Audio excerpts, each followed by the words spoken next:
जय जय श्री राधे जय बिहारी जी की। आप बहुत ज्यादा परेशान रहते हो, कष्ट घेरे रहते हैं, एक मुसीबत जाती नहीं दूसरी मुसीबत आ जाती है। आप भजन भी बहुत कर रहे हो, जाप भी बहुत कर रहे हो, भगवान का नाम भी बहुत ले रहे हो, माला बहुत कर रहे हो, लेकिन फिर भी आपको कहीं ना कहीं सफलता किसी भी विषय में, किसी भी चीज में आपको नहीं मिल पा रही। तो इसका कारण क्या है? आइए जानते हैं इसका कारण क्या है। माला जाप किस तरीके से करनी चाहिए कि हमारे ऊपर भगवान की कृपा हो, ठाकुर जी की हमें प्राप्ति हो, भगवान विशेष स्वरूप में हमारे ऊपर कृपा करना शुरू कर दे। पहले तो हम ये जान लें कि देखिए, कृपा तीन प्रकार की होती है।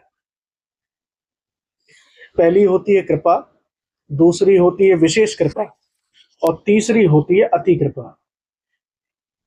जब हमारे ऊपर कृपा होती है भगवान की तो हमें संसार के सुख प्राप्त होते हैं। आपको एक बात और बता दूं, आप जो हमारी ये वीडियो देख रहे हो, जो भी देख रहे हो, जहां से भी देख रहे हो, आपसे निवेदन है कि ये हमारी वीडियो को पूरी देखिएगा। तब आपको समझ में आएगा कि माला जाप हमें किस तरीके से करना चाहिए, या माला जाप करते समय हम क्या गलती कर रहे हैं, जिसकी वजह से हमारे जीवन में परेशानियां हमें घेर लेती हैं। तो वीडियो को पूरी देखिएगा, इससे स्किप मत करिएगा किसी भी प्रकार से, वीडियो को छोड़िएगा मत, पूरी देखिएगा, ताकि आगे चल के जब आप भजन करें तो वो ठाकुर जी की प्राप्ति कराए, या ठाकुर जी की कृपा आपके ऊपर, ठाकुर जी की कृपा साध्य वस्तु आपके ऊपर होनी शुरू हो जाए। इसके लिए वीडियो पूरी देखें। तो पहली होती है कृपा, दूसरी होती है विशेष कृपा, और तीसरी होती है अति कृपा। जब हमारे ऊपर कृपा होती है भगवान की तो हमें संसार के सुख प्राप्त होते हैं, जैसे धन दौलत, परिवार का सुख, बच्चों का सुख। तो ये भगवान की कृपा साध्य वस्तु से ही हमें परिवार का, बच्चों का, धन दौलत का, इन सब चीजों का सुख प्राप्त होता है। जब हमारे ऊपर भगवान की विशेष कृपा होती है तो हमें गुरुजनों का आशीर्वाद, संत जनों की कृपा, गुरुजनों की कृपा, ब्राह्मणों की कृपा एवं भगवान की कृपा प्राप्त होती है। लेकिन जब हमारे ऊपर अति कृपा होती है, तो अति कृपा का मतलब आप ये समझ लीजिए कि जब आपके ऊपर अति कृपा, जैसे हनुमान जी महाराज हैं, तो हनुमान जी महाराज के ऊपर अति कृपा भगवान की हुई, जिसकी वजह से श्री राम जी सदैव उनके अंग संग रहते हैं, उनके हृदय में विराजमान है। उन्होंने सीना चीर कर दिखा दिया था कि हमारे सीने के अंदर भी श्री राम बैठे हुए हैं, और सभी लोगों को सभा में दिखे भी थे, वो दर्शन भी हुए थे राम जी के।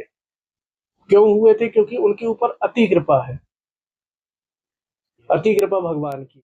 अति कृपा मीराबाई के ऊपर है, भगवान श्री कृष्ण की प्राप्ति उनको हुई। तो जब हमारे ऊपर अति कृपा होती है तो जाने कितने भक्त, कितने दास ऐसे हुए हैं कि जिनके ऊपर भगवान की जब अति कृपा हुई तो वो साक्षात भगवान को ही प्राप्त हो लिए, साक्षात उनको भगवान की प्राप्ति हो गई। तो जब भगवान की किसी भक्त को प्राप्ति होती है तो उसके ऊपर अति कृपा कहलाती है, कि ये भगवान की अति कृपा उनके ऊपर हो चुकी है।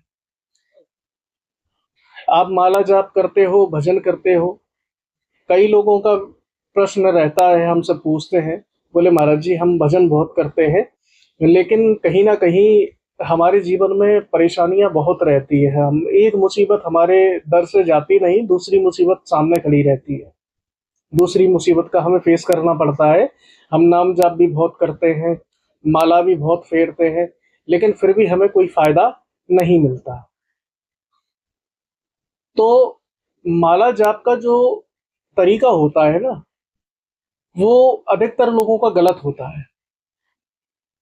जैसे आप मान के चलिए, कोई माला आपने चाहे रुद्राक्ष की ले ली हो, या हल्दी की माला ली हो, या आपने स्फटिक माला ली हो, या आपने तुलसी की माला ली हो, कोई भी तुलसी, कोई भी माला हो आपके पास, उस माला से यदि आप नाम जाप करते हो, भजन भगवान का करते हो, माला को जैसे मान के चलिए ये माला है, इस माला का जो ये ऊपर का जो मोती होता है, इसे बोलते हैं सुमेरु।